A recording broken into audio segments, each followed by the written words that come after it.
Welcome to Defense News Plus. India successfully test-fired an upgraded variant of Pinaka rocket systems and 122mm caliber rocket from a test facility off Odisha coast. As many as 25 extended-range Pinaka rockets and 4 122mm rockets were launched in quick succession against targets at different ranges from multi-barrel rocket launcher at the integrated test range on salvo mode, meeting all the mission objectives. The new rocket will replace the existing Pinaka Mk-1 rockets.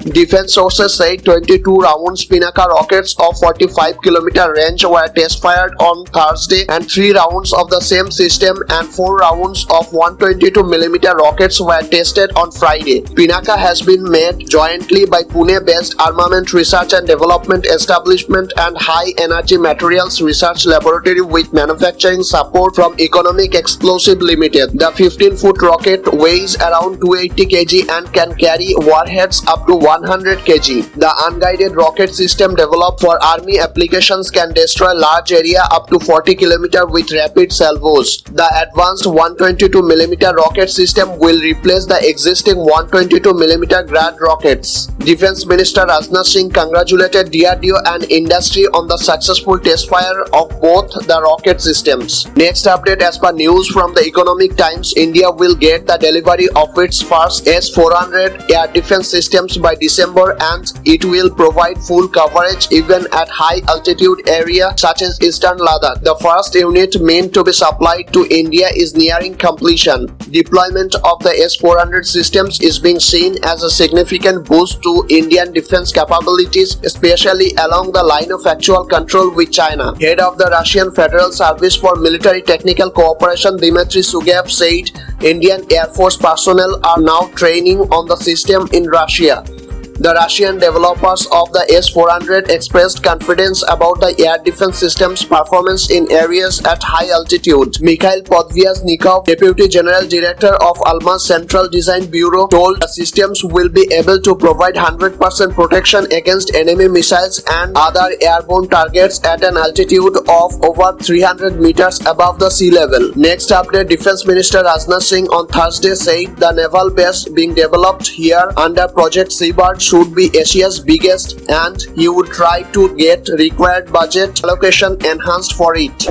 He said India should aim to be among one of the top 3 naval powers in the world in the next 10 to 12 years' time. This will become India's largest naval base as well as should become Asia's biggest naval base, and he will try to increase budget allocation if required. With the completion of the project, not only India's defense preparedness will be strengthened, but also the country's trade, economy and the humanitarian assistance that it provides will also increase.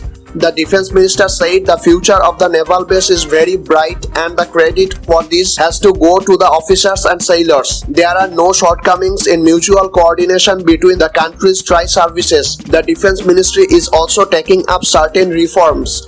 The defense minister said as many as 46 out of 48 ships and submarines being procured are being built in Indian shipyards. 64% of the capital procurement budgets will only be for domestic procurement, and several changes have been made in the defense acquisition procedure. Indigenous aircraft carrier INS Vikrant will be completed soon and is likely to be commissioned as the country completes 75 years of independence. Next update, in a major reforms in India's space area, the private sector will now be allowed to carry out space activities like building of rockets, satellites and providing launch services.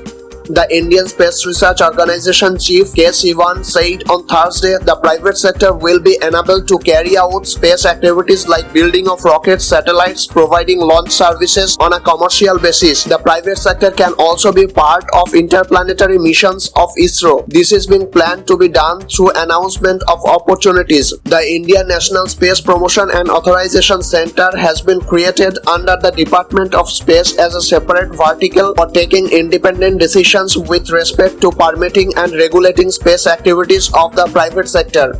The cabinet on Wednesday approved participation of private sector in the entire range of space activities, including planetary exploration missions. It will help the Indian industry play a major role in the global space economy. The In-Space Board will also have members of the industry, academia and the government. The new Space India Limited under the Department of Space will also play a role in this endeavor by reorienting space activities from a supply-driven model to a demand-driven model, ensuring optimum utilization of space assets. That's it for today. If you like our work, then please hit the like button, share this video and do subscribe this channel to get the notification of the next video. Thank you.